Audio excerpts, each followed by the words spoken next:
In the book of James, let's open our Bible in the book of James. Okay, chapter 4, in verse 14. Okay, James chapter 4, in verse 14. Tayo po lahat, ito kayo. And let's read the Word of God this morning in James chapter 4 in verse 14. Okay, nandiyan na po kayo. Say amen. Okay, the Bible says, and James reminds us in this verse, in verse 14, it says, sabi po ng Bible, whereas ye know not what shall be on tomorrow. For what is your life? It is even a vapor that appeareth for a little time, and then vanisheth away. Amen? We're talking about a simple question this morning that you can ask yourself, what is your life? Tayo mag-pray. Panginoon, salamat po ng marami ngayong umaga. And we thank you, Lord, for this time na binigay niyo po sa amin. And give us wisdom, Lord, and help us, Lord, to be reminded, Panginoon, about this verse, what is our life. Palayan niyo po kami, buksan ang puso ng inyong mga anak, Banal na Espiritu, mangusap po kayo sa bawat isa, sa pangalan ni Jesus. Amen. You may now take your seat. Okay. Ang sabi po dyan ni James, mga ulit, for what is your life? Dito ay kanya pong sinulatan yung mga. Okay, by the way, in this context, Apostle James is talking to the believers. He's not talking to the unbelievers. He's talking to the believers. Kanya pong kinakausap, kanya pong sinusulatan yung mga mananampalataya. Bakit ba yung mga mananampalataya? Pwede naman ang kausapin ni James ay yung mga unbeliever. Sapagat yung mga believer, kailangan nilang maunawaan na they are not saved at wala nakakaalam ng bukas and they need to accept the Lord Jesus Christ. Amen po ba? Yes, maganda po yun. But in this context, dito tayo sa konteksto, ang usap dito ni James ay mga mananampalataya.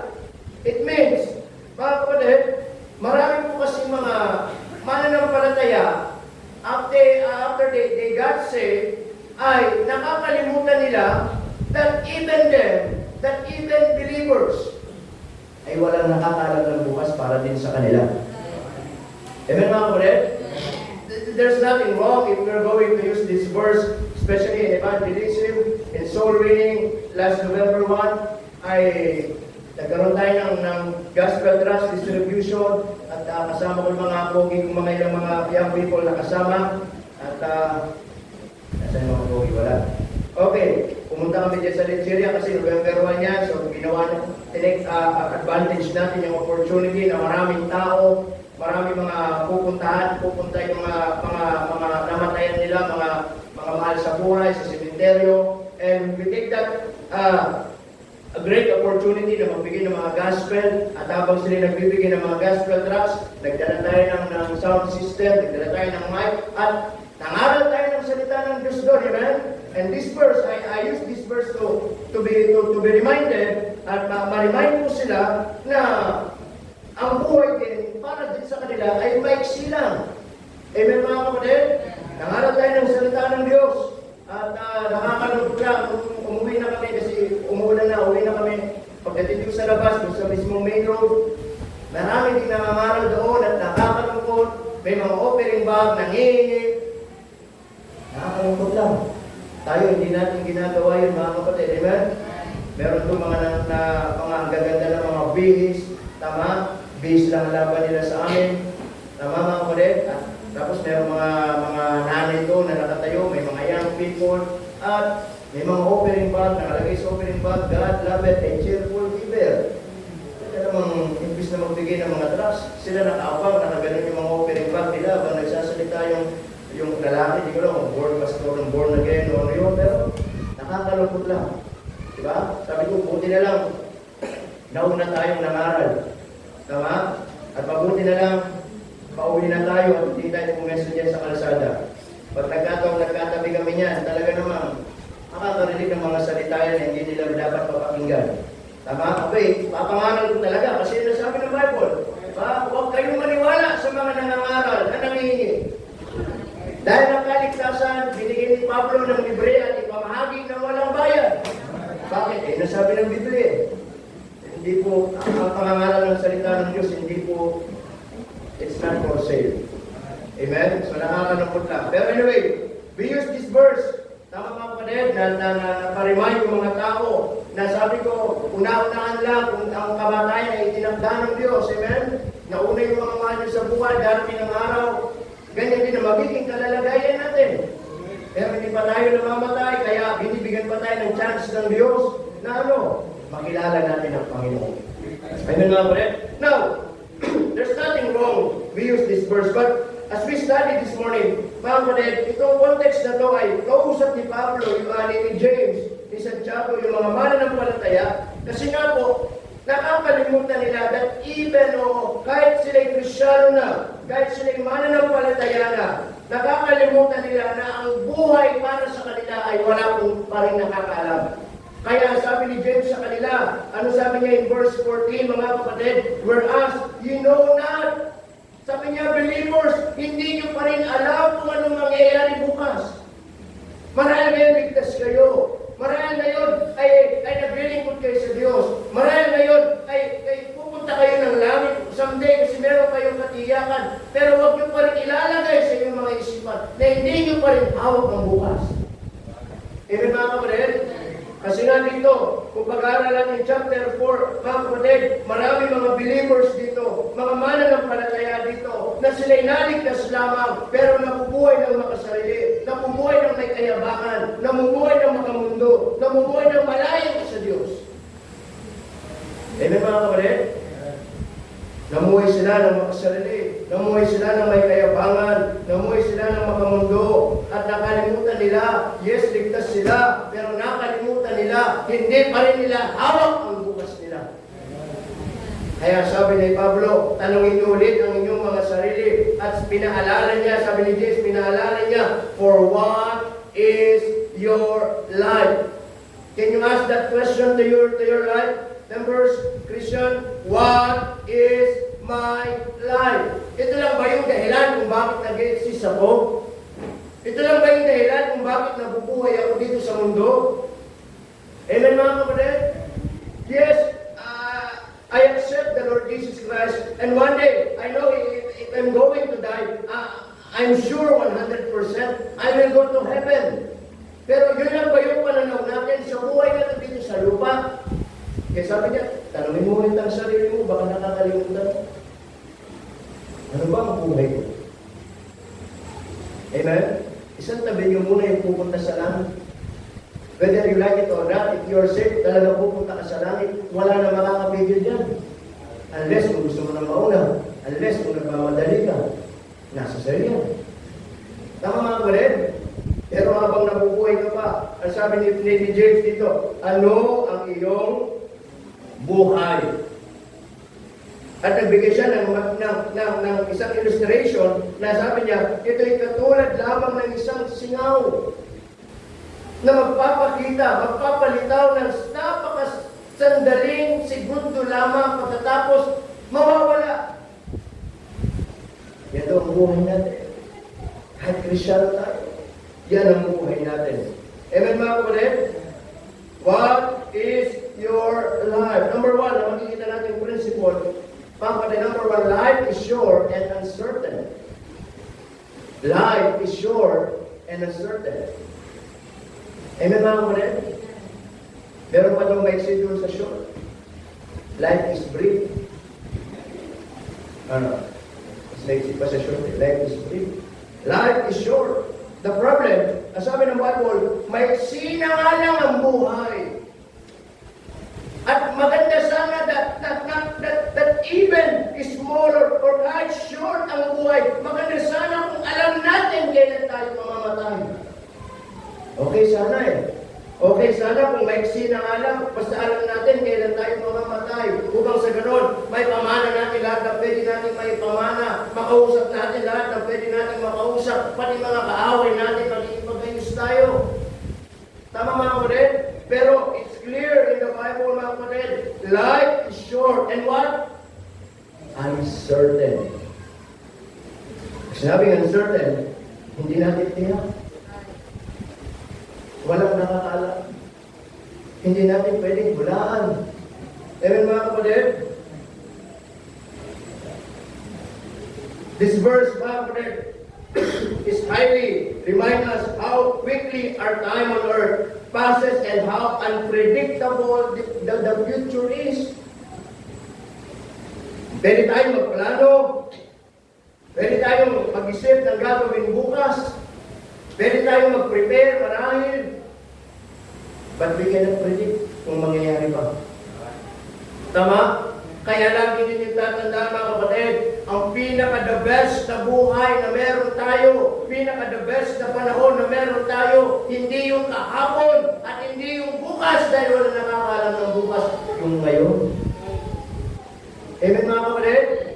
Yung kahapon nangyari na, hindi na po may babalik.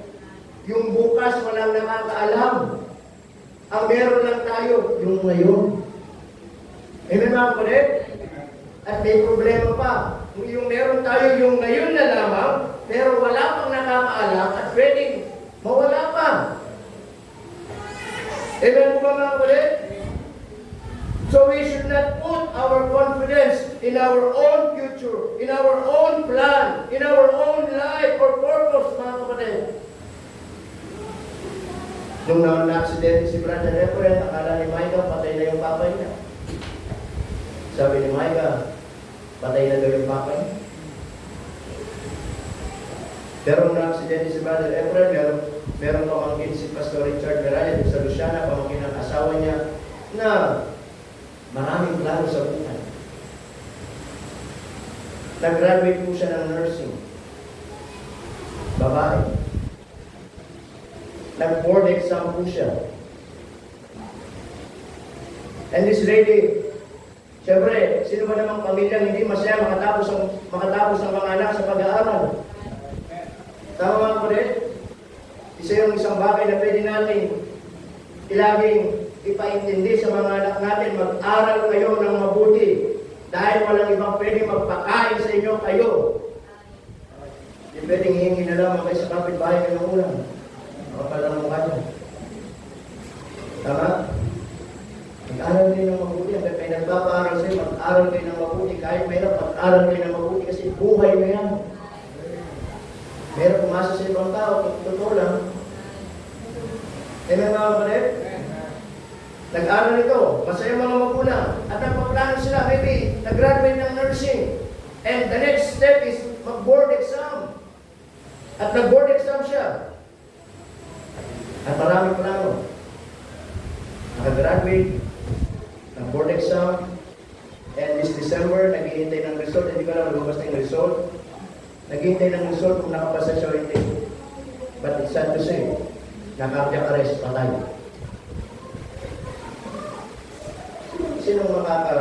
Sino makakaintindi ng gano'n? Amen ba ako ulit? Nag-aral na for many years. Nursing, gastos, pagod, lahat. Nag-board exam at excited sana ngayong December makita yung resulta ng board exam nila. Pero hindi na po naabutan ng result. Nagulat na lamang sila, na-cardiac arrest. Hindi na po mako. Samantalang ito, ang daming mga sugat, ang daming mga hiwa, ang daming mga tahi, ulo, daliri, tuhod, boy. Masamang damo nga lang.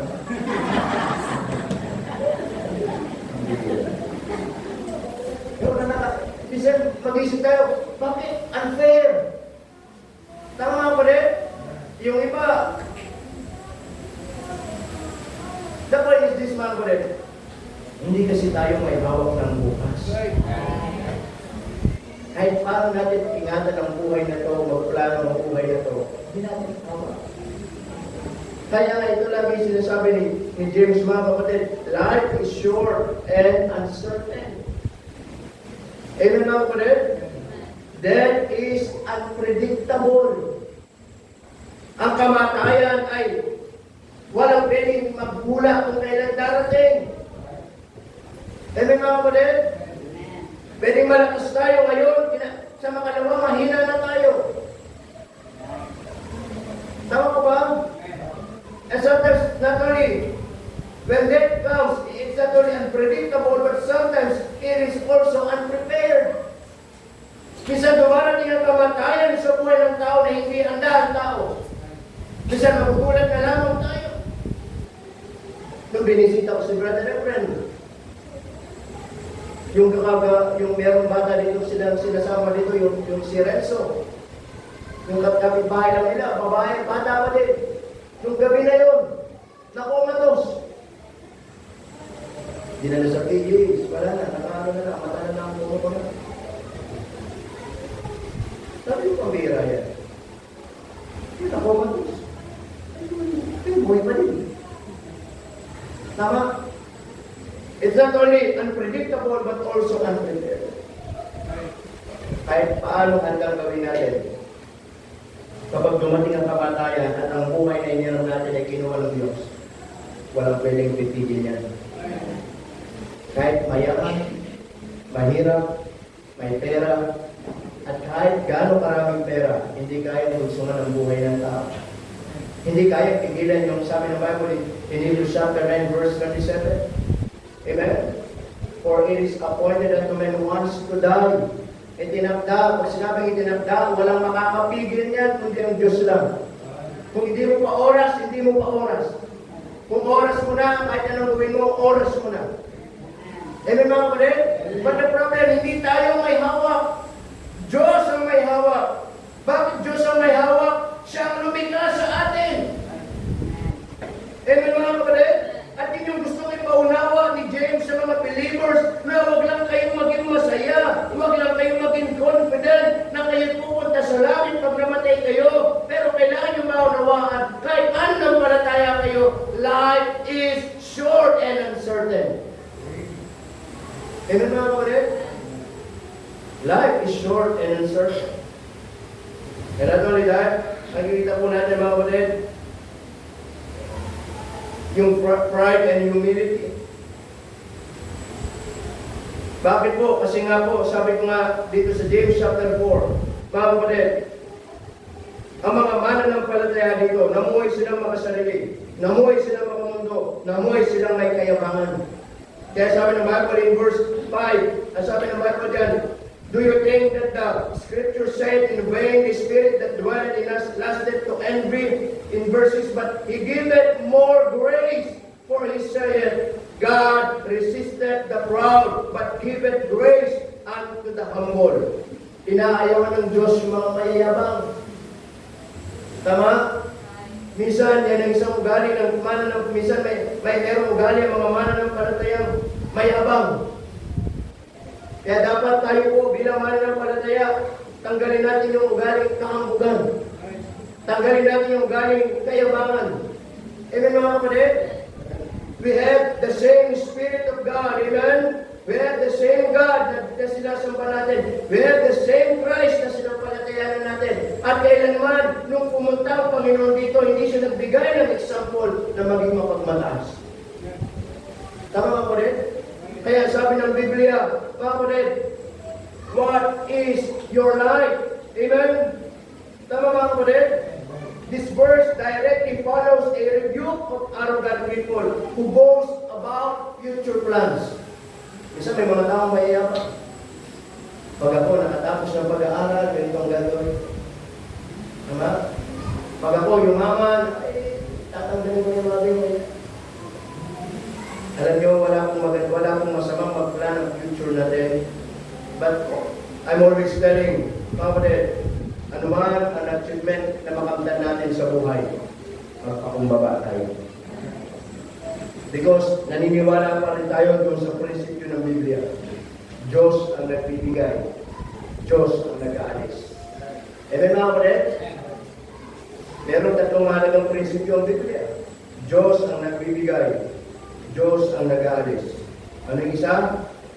Pag pinagkatiwalaan ka sa mali, pagkakatiwalaan ka sa malaki. Tama mo ulit? Ano yung pangatlo? Kung anong itinanim, siyang aanihin. Yan ang mga prinsipyo ng Biblia, mga kapatid. Naunawa niyo po ba, mga kapatid? Kaya sabi ng Bible, in Proverbs chapter 27 and verse 1, Proverbs chapter 27 and verse 1, ano sabi ng Bible dyan? Ha? Boast not thyself of tomorrow, for thou knowest not what a day may bring forth. Huwag mong ipagmalaki ang bukas.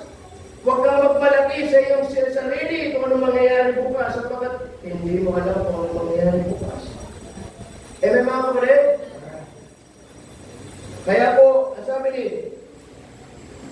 James, mga kapatid, in verse 14, ang sabi niya, this is James chapter 4 and verse 14. Sabi ni James dyan, whereas you know not for what shall do the more, for what is your life. Tayo po, binigyan ng buhay ng Diyos, hindi para mamuhay ng may kambugan. Tama? At hindi pwedeng ipagpayabang kung ano meron mga bagay na meron sa atin.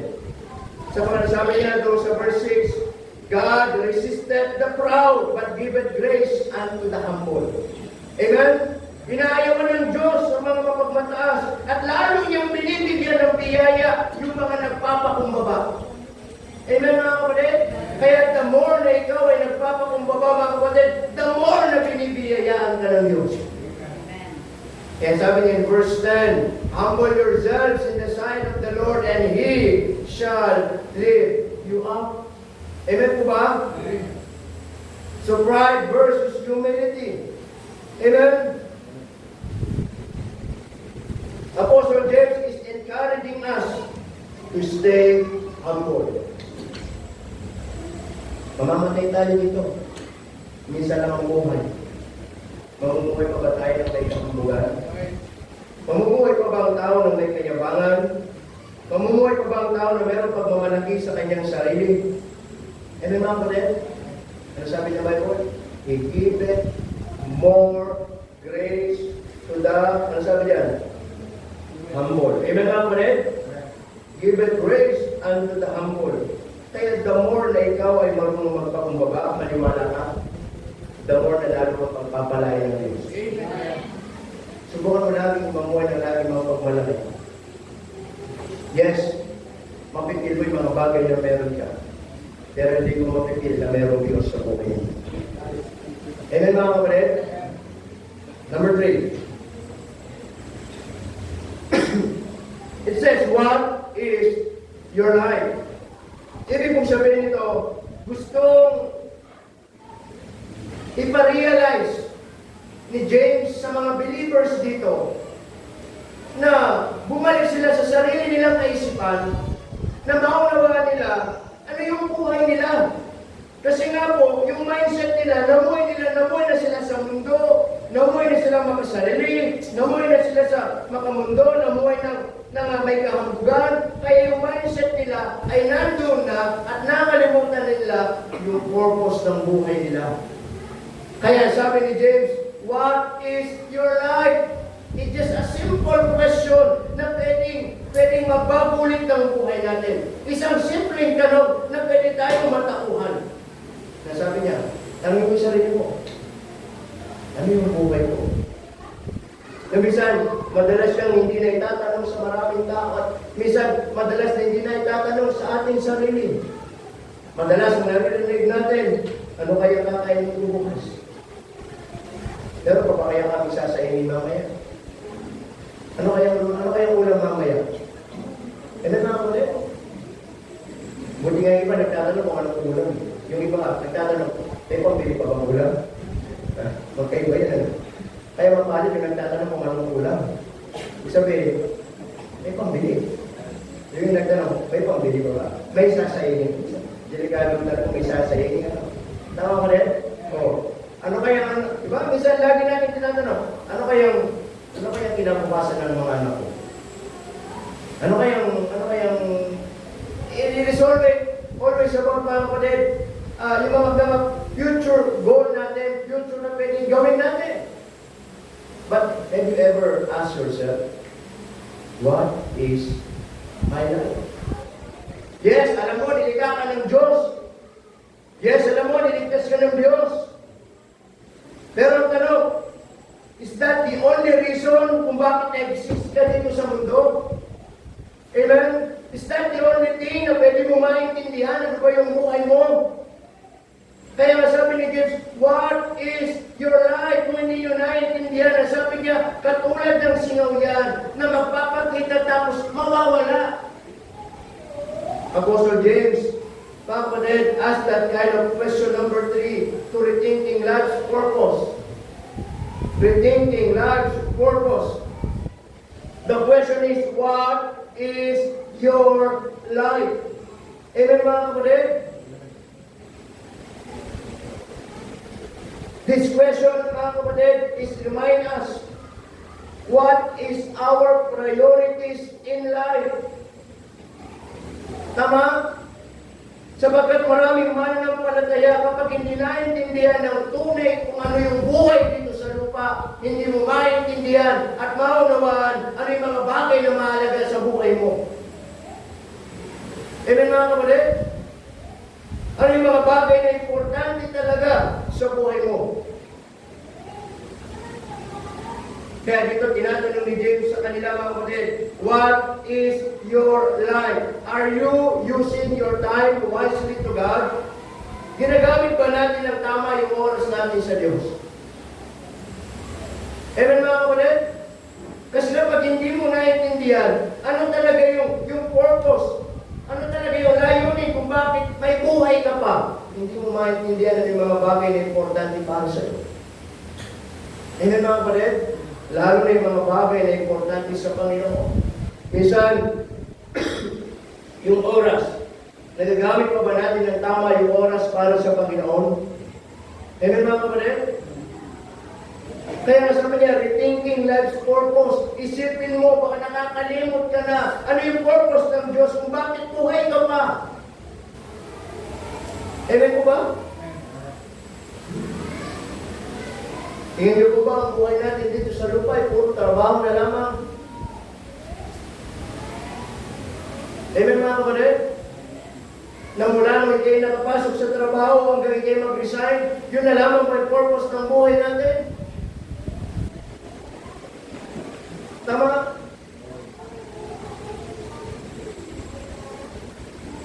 Are they using their time wisely? Ginagamit pa natin ng yung panahon natin sa Diyos ng tama sa Kanya pong harapan? Amen po ba? Kapatid, ito yung paalala ni James sa atin. Binigyan tayo ng buhay ng Diyos. Hindi para sayangin at ubusin sa kakatrabaho na lamang. Tandaan ninyo, ang trabaho darating ang araw may limitasyon. Ang buhay may hangganan. Ang lakas may hangganan. Ang pera may hangganan. Lahat ng bagay dito sa mundo may hangganan. Ang tanong, yung oras mo ba, yung panahon mo ba, meron ka bang nagamit para sa Panginoon? Amen, mga kapatid? Dahil hindi naman natin yan iharap sa Diyos at sasabihin ng Diyos sa atin, o gaano ka katagal nagtrabaho sa lupa, o gaano ka katagal nag-aral sa lupa. Hindi po. God is requiring us yung panahon na nagamit natin sa Kanya. Amen, mga kapatid? Darating ang araw, tatanda tayo, ito sa pagtatrabaho, tama? Tatanggap ng mga pension o ng mga salary galing sa pinagtrabahuan natin. But the benefit of that, minsan, mapupunta na lamang sa maintenance natin. Amen, mga kapatid? Naintindihan ko ba? Sino bakit kayo nagtatrabaho? Para kumain. Tama? May provide ng mga pangangailangan. Hanggang kailan? Siguro po hanggang mga mag-16 na ako, mag-resign na. Pag 60, mahina ng katawan. Oh. May matatanggap naman. Saan na pupunta yun? Pabili ngayon ng gamot. Tama ka ba rin? O ngayon, ikaw naman, doon ka na lang didepende ngayon. Sa monthly mga tatanggap mo sa pension mo kasi pang-maintenance mo ngayon. Hanggang kailan? Hanggang mamatay ka na. Are we using our time wisely? Kung wala pong nakakaunawa at wala nakakaalam ng bukas, hindi ba abang malakas pa tayo? Walang masamang magtrabaho, walang masamang mag-aral, walang masamang mag-isip ng mga bagay na kinabukasan. Pero wag pa rin natin nakakalimutan mga kapatid, hindi lang yan ang purpose ng buhay natin. Amen mga kapatid? Why God gave you strength? Para paglingkuran mo pa rin siya. Binigyan ka ng panahon para mabigyan mo pa rin siya ng time sa buhay mo. Upang sa ganun dumating yung time na wala nakakaalam ng bukas. Wala tayong pagsisisihan. Yes, ano man ang ginawa natin, gano'n man tayo naging kabisi, alam natin, mga kapatid, hindi tayo nagkulang sa Diyos. Amen mga kapatid? Kaya laging paalala sa bawat isa, amen? Kahit sa mga nagtatrabaho, sa mga nag-aaral, sa mga young people, kahit gano'n kayo kabisi, lagi yung tatandaan ito. Bigyan niyo pa rin ang panahon ng Diyos sa buhay niyo. Amen mga kapatid? Dahil baka yung panahon ay kayo busy na kayo kuhanin ng Diyos. Baka yung panahon na wala na kayong time sa Diyos, doon na kayo bawian ng Diyos. Tama? Nakakaalam ng bukas eh. Alright?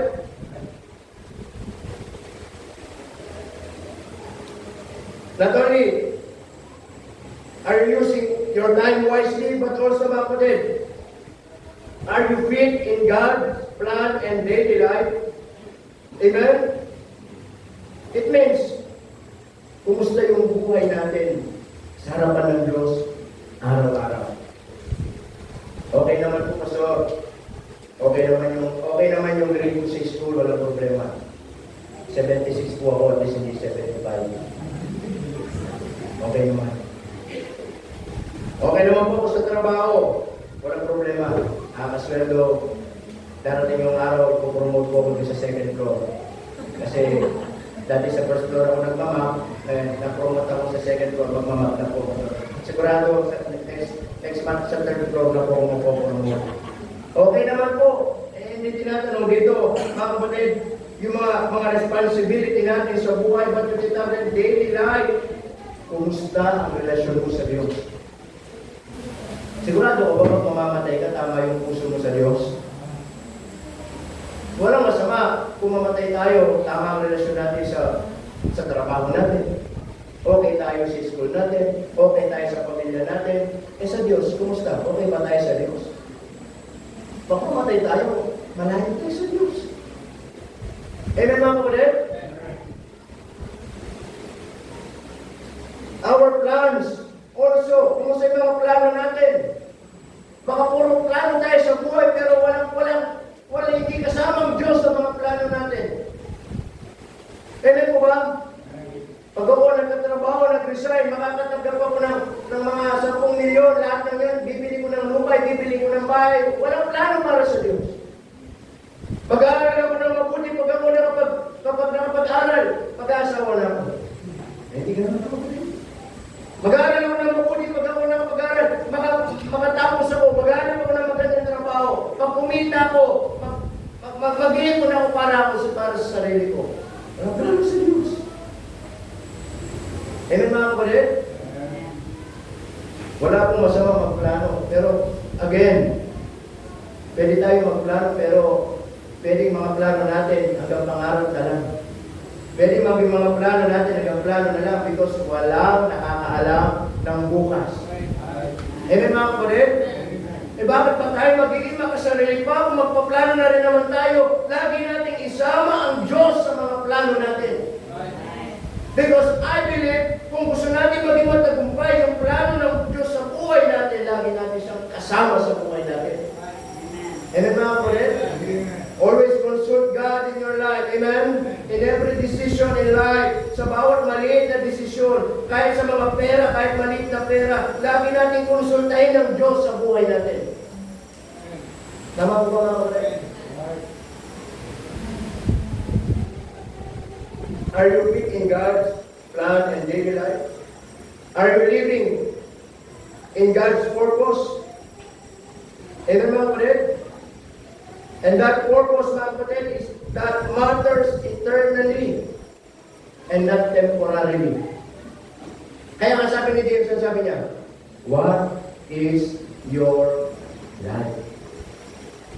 Kanyang pinapaintindi sa mga believers dito, sa mga mananampalataya dito mga kapatid, na walang masamang mabuhay.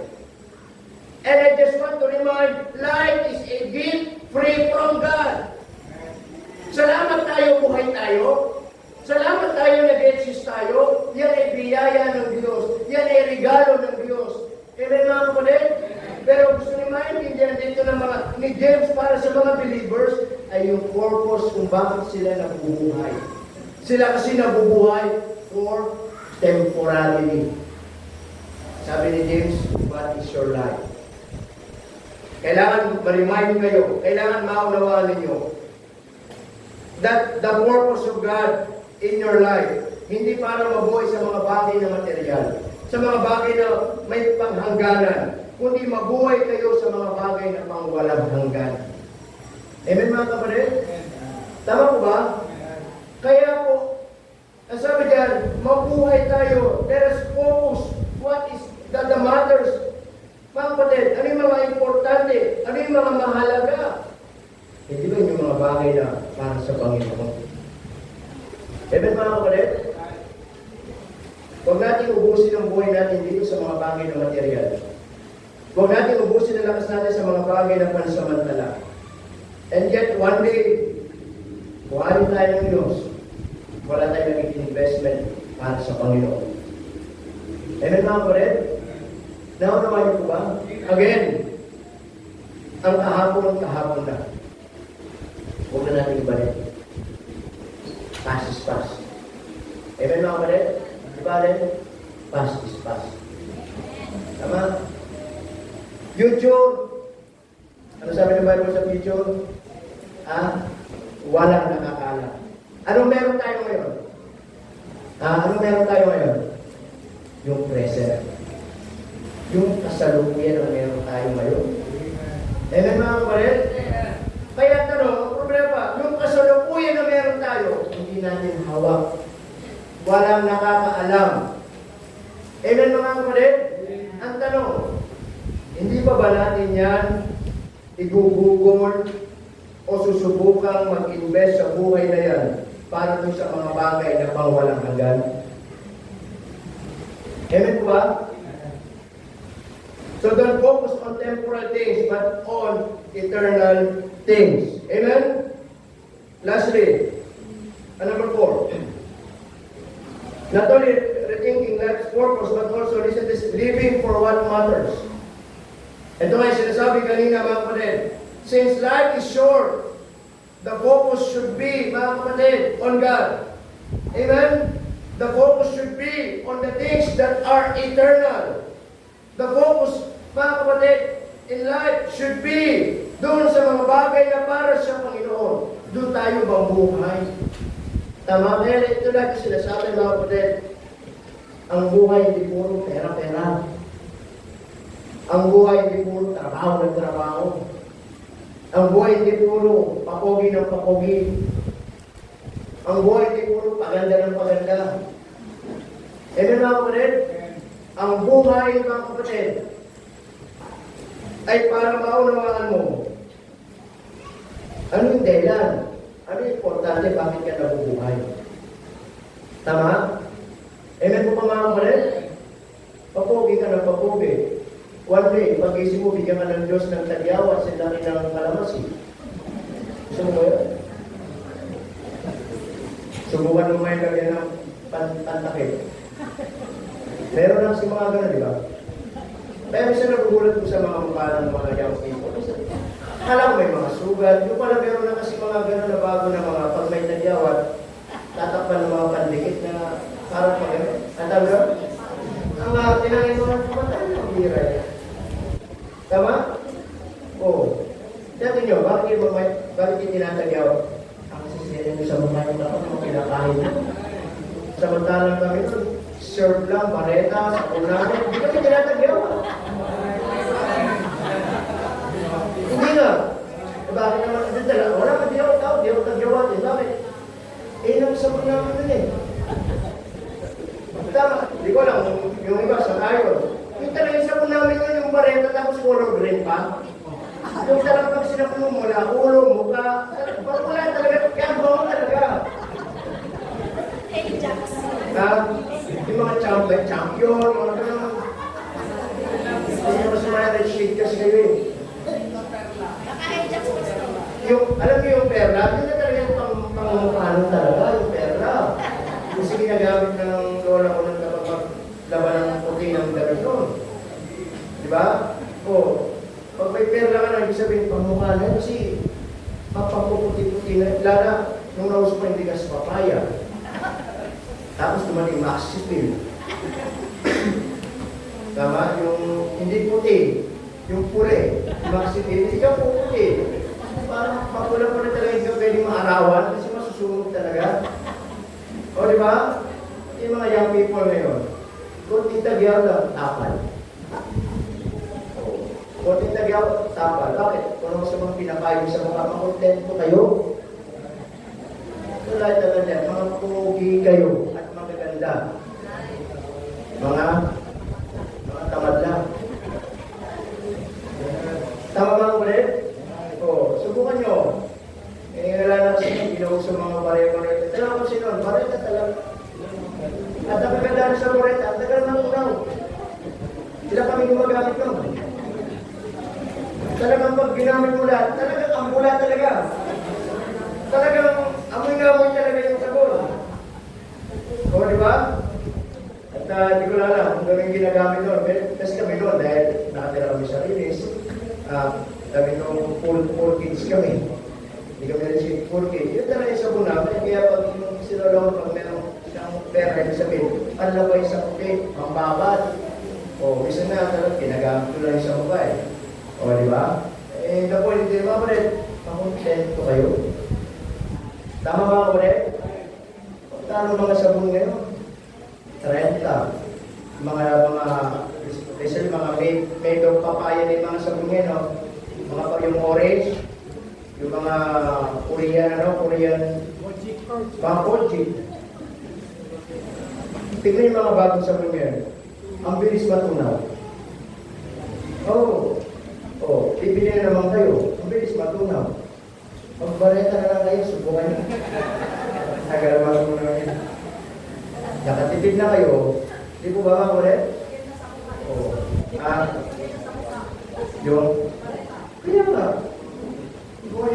Subukan nyo lang. Subukan nyo lang. Para mamahal yung sinasabi ko.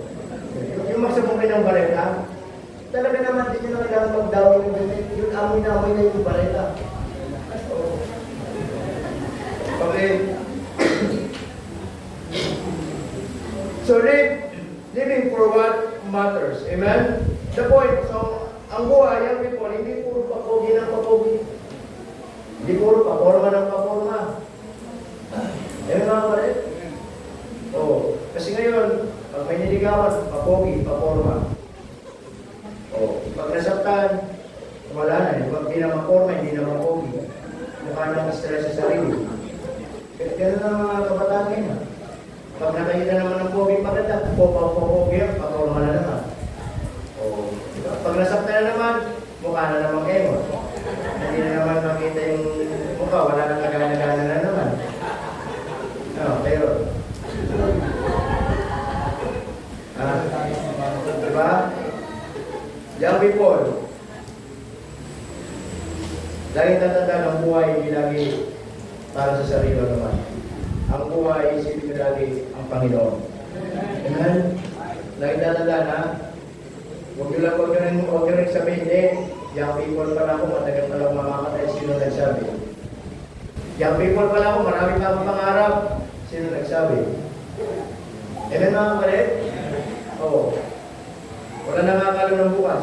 Minsan magugulat na lamang tayo. Amen mga kapalit? So living for what matters. Hindi laging, ang buhay hindi laging patungkol sa pag-aaral, hindi laging patungkol sa mga personal na naisip, hindi laging patungkol sa personal na trabaho, hindi laging patungkol pera ang buhay. Ang buhay natin ay paglilingkod sa Diyos. Amen mga kapatid? Yung buhay na habang malakas ka, alam mo yung priority mo magbigay ng panahon para sa Panginoon. Amen mga kapatid? And try to invest for God. Amen? Because lahat naman ng investment na meron sa atin, mga kapatid, hindi mawawala ng kapuluhan. Tama po ba? Mag-invest ka dito sa mundo ng bahay lupa, marami pwedeng pag-awayan. Tama mga kapatid? Pag-away ng mga kapatid. Pagpamana ka ng isang bahay, lupa, pag-away ng mga kapatid. Kaya alam nyo, kung maganda yung pamana sa mga anak, utang. Hindi nila yung pagagawa. Paniwala kayo. Yan ang lagi tatanda. Amen? Oo. Kasi pagpamana kayo ng asyenda, pagpamana kayo ng sasakyan, pagpamana kayo ng bahay sa mga anak ninyo, pag-aawayan pa nila yun. Subukan yung magpamana sa kanilang malaking utang. Hindi nila yung pag-una-una at pag-aagawa. Di ba mga kapatid? Oo. Kaya bago kayo mamatay, mangutang kayo ng marami. Okay. Tama mga kapatid? So living for what matters. And lastly, sabi ng Bible dito, what is your life? Amen? What is your life? Bakit isang tanong? Ano yung buhay ko? Kung bakit talaga kung bakit tinanong yun? So that we can learn, listen to this, lastly, trusting in God's plan.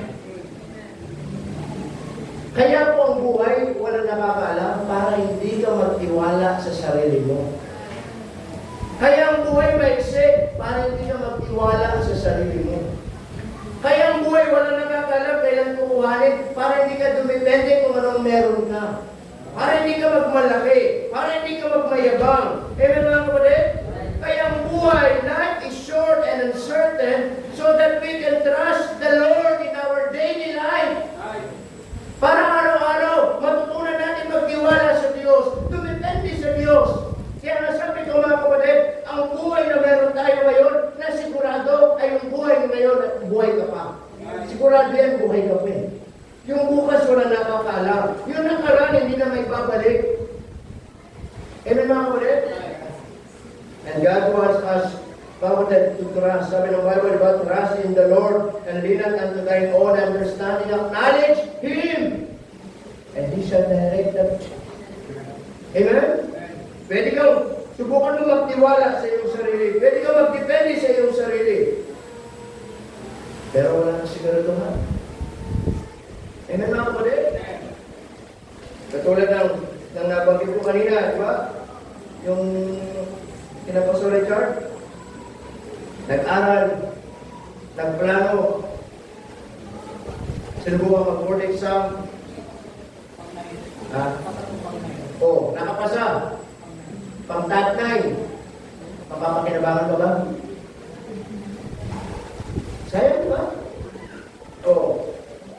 Top 9, ilangat na na pala, top 9 pa siya, nakapasa, nursing, ang saya ng mga magulang, sigurado na they were so proud sa kanilang daughter. Tama mga kapatid? Mapapakinabangan pa ba yun? Hindi na po. Wala na. Amen mga kapatid? Yes, we can plan. We can make our own plan. But listen to this. But still, mga kapatid, we need to depend on God. Hindi tayo magplano, pero magdepende pa rin tayo sa Diyos. Amen mga kapatid? Kaya sabi ng Bible dyan, for what is your life? Amen? It is even a vapor that appeareth for a little time and then vanisheth away. Trusting in God's plan. Kaya po tayo binibigyan ng Diyos na mabuhay pa para magtiwala tayo sa Kanya. Araw-araw buhay pa tayo para magtiwala tayo sa Kanya. Araw-araw gising pa tayo para magtiwala sa Kanya. Amen mga kapatid? At yan lagi natin tatandaan, hindi tayo nabubuhay para sa sarili. Hindi tayo nabubuhay para kanino man. Nabubuhay tayo dahil nagtitiwala tayo sa Diyos. So that, buhay na ito, alam natin, nagtitiwala tayo sa Diyos. Kaya nga tayo minsan, meron tayong word na sinasabi na, okay naman, kahit anong mangyari sa akin, alam ko, sa langit ako pupunta. Amen mga kapatid? Sigurado naman ako sa langit. Praise the Lord, kung sigurado tayo. Pero pinag-usapan dito, yes, sigurado kang sa langit. Tama? Pero ang tanong, kumusta yung buhay na naipamuhay mo dito? Naiharap mo ngayon sa Diyos. Amen mga kapatid? Meron ba makikita ang katapatan ng Diyos sa buhay niya? Tama po ba mga kapatid? Sabi ng awit, only one life, soon it will pass. Amen? Soon it will pass. Ang buhay, wala nakakalam mga kapatid para sa mga hindi mananampalataya para sila ay makakilala sa Panginoon.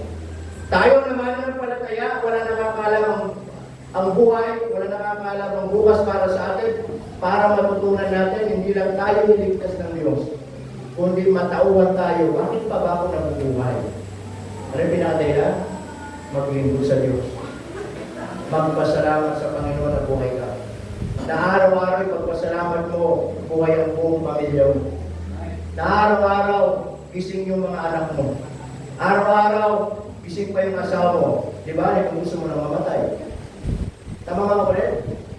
O, pag-gising mo, pag-gising ka na. Nag-pray ako ng gabi. Ano yun? Namamatay ka na. Hindi. Tama mga kapatid? Tama mo ba? No matter what happened, alam natin sa langit tayo pupunta. So as we close, balikan natin, mga kapatid, in verse 14. Nasabi ng Biblia, nasabi ka, whereas, you know not what shall be on tomorrow. Sabi, for what is your life? Christians, once again, Apostle James is reminding us, what is our life? Yes, we will go to heaven, praise the Lord for that. But the existence of life dito sa lupa. At habang hindi pa kinukuha ng Diyos ang pahiram na buhay, anong ginagawa mo sa buhay na yan? Are you wasting? Sinasayang? Binabaliwala? O mali na yung purpose ng buhay mo? Again, life is short and uncertain. Amen mga kapatid? Sana maisip mo, isa na nga lang ang buhay, sana itama ko ng buhay ko. Malayo ka sa Diyos ngayong umaga, bumalik ka na sa Diyos, wala nakakalam ng bukas. Amen mga kapatid? Baka bumalik ang Panginoon, datang ka ng kamatayan, malayo ka sa Panginoon. Amen? Aba, baka sa pagbalik mo sa Panginoon, kuhanin ka ng Panginoon, praise the Lord, bakit nakabalik ka sa Panginoon? Amen mga kapatid? Tama po ba? Hindi ka seryoso sa Panginoon, maging seryoso ka na. Tama? Pabalik-balik ka sa Panginoon, abay maging seryoso ka na. Bakit? Seryoso ang Diyos sa buhay natin. Amen. Amen po ba? At ang Diyos hindi niya hahanapin kung anong mga bagay na meron sa atin. Ang hinahanap ng Diyos, ang buhay mismo natin.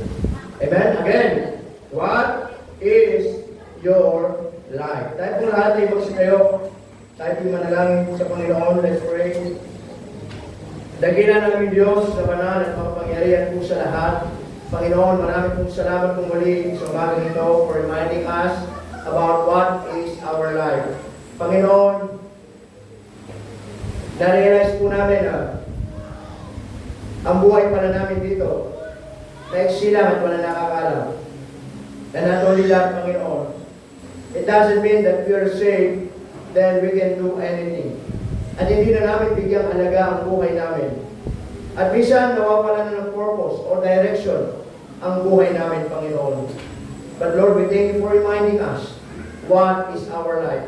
So that we can understand what is the very purpose ng buhay namin kung bakit yung binigay. At yun, Panginoon, ay maging tama ang buhay namin. At maging mahalaga ang layunin kung bakit kami nabubuhay. Ngayong umaga, habang ating mga ulo nakatungo, mga mata ay nakapikit. Maraming ang salita ng Diyos ay nangusap po sa atin this morning. At maging paalala sa buhay ng bawat isa. What is your life? The altar is open for you to come. Na pwede kang bumalik sa Panginoon. You can commit your life once again na maraming mali na yung purpose kung bakit ka nabubuhay. Maraming malayo ka na sa Diyos ngayong umaga. Maraming mali na yung mga plano mo sa buhay na yan. Maraming yung layunin mo ay selfish plan na.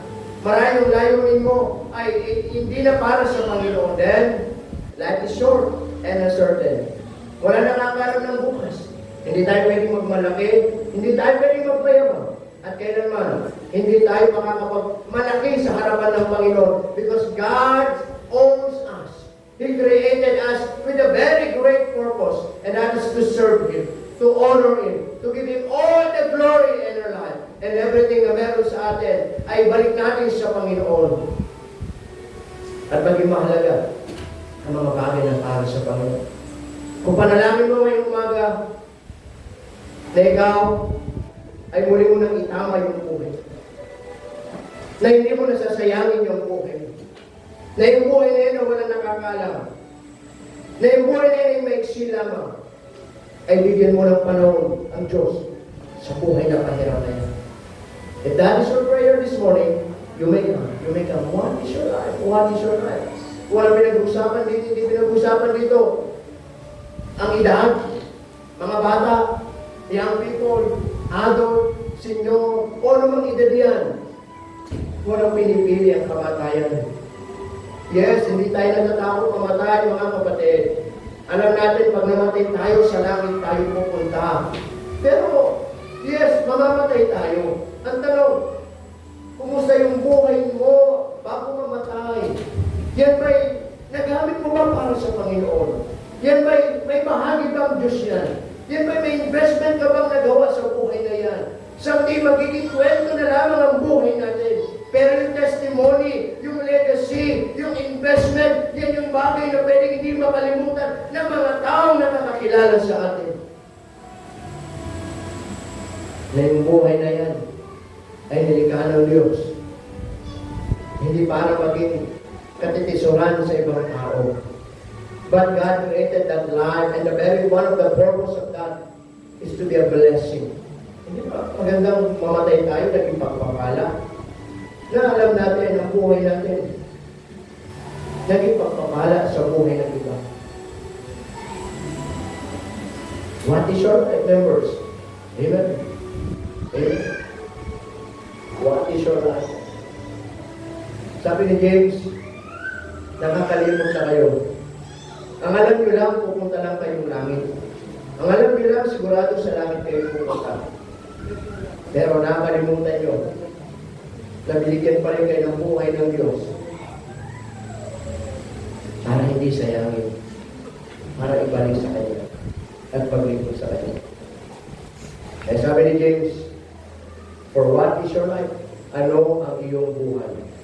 Katulad lamang ng isang patingaw o ng isang singaw nalilitaw sa napakaiksing panahon at mamaya wala na. Yan ang buhay. Hindi lang po sa ating mananampalataya, yan ang buhay ng lahat ng tao sa mundo nito. Panginoon, salamat po for reminding us what is our life. Pagpalain po bawat isa, and help us, Lord, to be faithful and to see ano yung purpose ng buhay namin dito sa lupang ito. Pagpalain mo kami, salamat po sa pangalan ni Jesus. Amen and amen. Amen and amen. Alright.